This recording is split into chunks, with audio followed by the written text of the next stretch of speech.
Let's go! I guess he let me on my straitjacket a little bit today. Chiefs Kingdom, can you stop this mighty Philadelphia Eagles offense? And obviously, if you're watching this from an Eagles perspective, how do you deal with the patented clutch Steve Spagnoulo blitz? Well, obviously, this call ended up winning the Kansas City Chiefs this game versus the Buffalo Bills. Another nasty blitz right here from McDuffie coming out of the slot to help the Chiefs win this game last year. Obviously, Brock Purdy, if he throws this football to Brandon Ayuk, maybe it's a first down, maybe it's not. But you get an unblocked player to force a field goal to get the ball back to Mahomes. All right, so what you have to do versus this is obviously communicate it.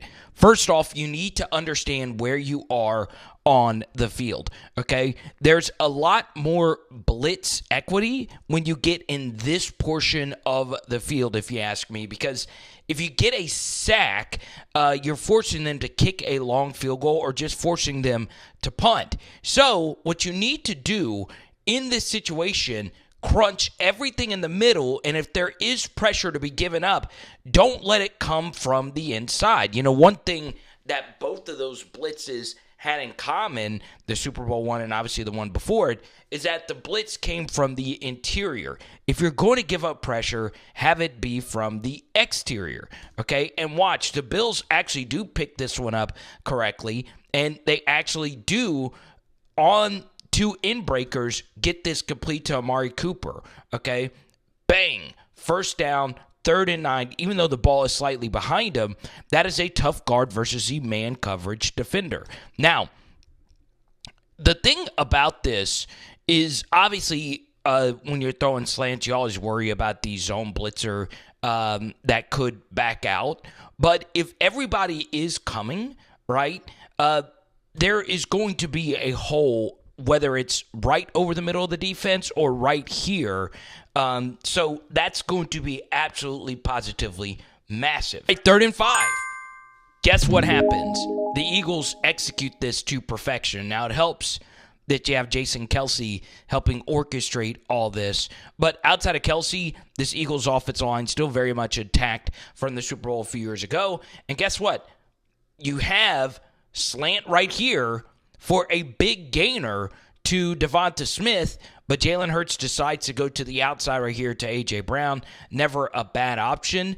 I do actually, from an Eagles perspective, prefer to read this double slant concept from inside out, but Hurts decides to go outside in. A.J. Brown one-on-one, never a bad place to throw the football. And it is a huge, huge, huge first down. Obviously, the blitzing is what's going to be the big story, but I am honestly just spamming zone runs to the left with freaking Saquon Barkley. Now, I know Chris Jones did not play in this game here, but Chris Jones is not who I want to talk about.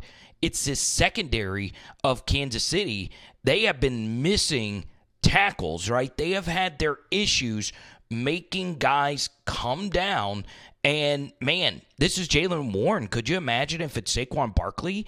This could get explosive. And anyone that's watched Kansas City this year in the run game, where they've had issues are the bounces. And there's not a better running back in the NFL than Saquon Barkley when it comes to bouncing things to the outside. Cook has been a massive, massive liability in the playoffs. And not only does he take a terrible angle here, he cuts off Bolton from potentially making a play. And these kind of bounce runs have just been a problem. And that's even been the case on plays where the Chiefs have it well defended. All right? You'll see that every single defender is in their gap, right? They have leverage on their blockers. This is not bad technique at all. You just got to go out there and make a play. Chris Jones can't always bail you out, right? He gets a lot of penetration right here.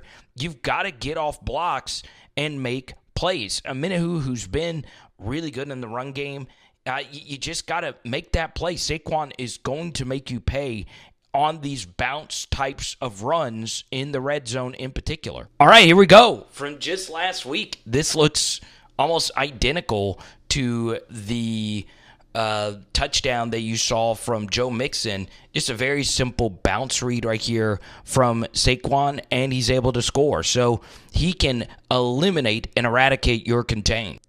Another thing that Saquon does with Jalen Hurts, you have got to be assignment sound. So right here, you got zone read action, and obviously we broke down zone read into deep detail in part 1 of this series that we're doing before the big game. And you'll see that the end has a wide path here for Jalen Hurts. All right, so if that's the case, this linebacker right here has to be playing Saquon Barkley. But watch what happens here, because everybody is zone stepping here to the left.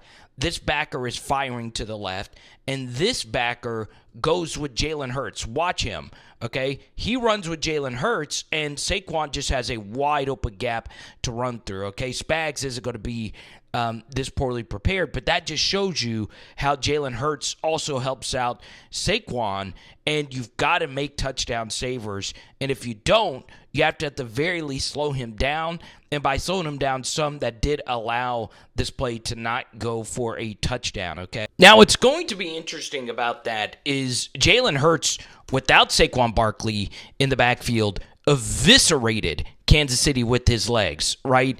Earlier on this drive, he converted a 4th down with his legs, just on simple QB kind of sweep plays, and Kansas City just could not stop Jalen Hurts in the last Super Bowl. The tush push obviously is a big part of the Eagles, and it was effective the last time they played the Chiefs, but the Chiefs shut down Josh Allen's tush push with the help of some favorable spots. So it is just something of note. When I was researching this game, this stat really blew my mind. There has been no team in the NFL that's given up more yards to tight ends than the Kansas City Chiefs. And Dallas Goedert is playing the best football of his career since coming back from injury. He's put up 55 yards in every game, and he had 85 versus the Commanders. And he is really, really, really good. I was shocked at how well he's actually been playing. This was fine coverage from Justin Reid. It's just Goedert stepping up and making plays. This wasn't even the toughest catch he made in this game. And obviously, Goedert is no George Kittle, but Kittle was big earlier this season versus his Chiefs defense. So add in what you saw earlier. Set up the run game to the right side, or to the left side, excuse me. I am outside zoning the heck out of Saquon Barkley and booting out of it, right? Because this is Jalen Hurts rolling out to the right side and working Goedert on these intermediate concepts, right? Justin Reid had a horrendous day guarding George Kittle in this game, and Reid was the same player you saw Goedert beat just then. So I am straight up running at least some variations of that play. So Chiefs might have given up the most yards to tight ends, but they have given up the 5th fewest yards to wide receivers. They are really, really, really difficult to beat through the air. But the guy you have to attack is Cook, number 6, who quite frankly has very much been getting cooked, fried, sauteed, grilled this postseason. Now, the funny thing is he actually ended the regular season on a strong note, but the last 2 games, he has been the lowest graded Chiefs defender. So this is a really good job right here by Kubiak, the Saints offensive coordinator. He gets AK-41 right here on a motion, and by doing that motion,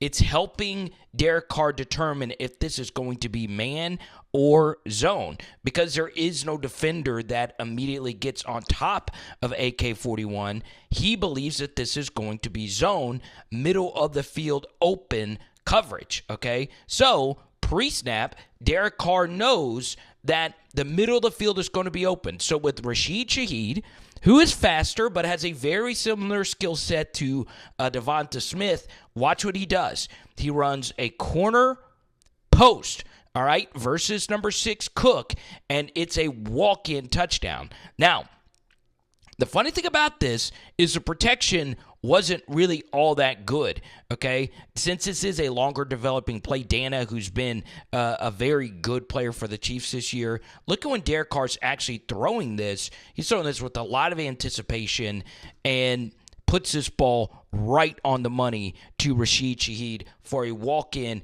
explosive touchdown. So this touchdown to Devonta Smith happened the play after the A.J. Brown slant you saw earlier in the video. So obviously a lot has changed since that game, but not really. You know, the defensive coordinator is still the same. You see quite a few players on the field for the Chiefs and Eagles that are still with the team. And look, Jalen Hurts played his best game of his life versus the Kansas City Chiefs in this moment. And you rarely see Spags get torn up in a playoff game. And I think that's partially because Spags is so good at attacking your weaknesses. The Eagles really have no weaknesses on offense. And while Hurts right now isn't playing as good as he did in this game, there wasn't a Saquon Barkley in this game that the Chiefs had to deal with. One other thing is the Eagles are used to playing in higher scoring track meet kind of games. So since this game happened, the Eagles and this coaching staff, they have played in 7 games where both teams scored 28 or more points. The Chiefs have played in 1, and that was last week versus the Buffalo Bills. So does that mean a track meet favors the Eagles?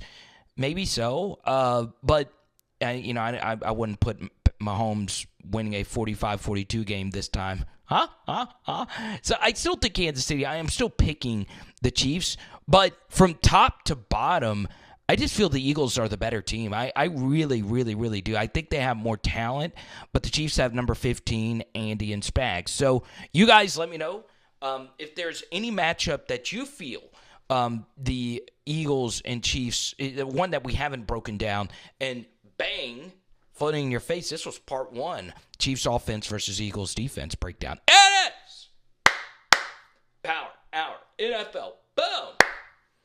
And tonight we are doing ribs.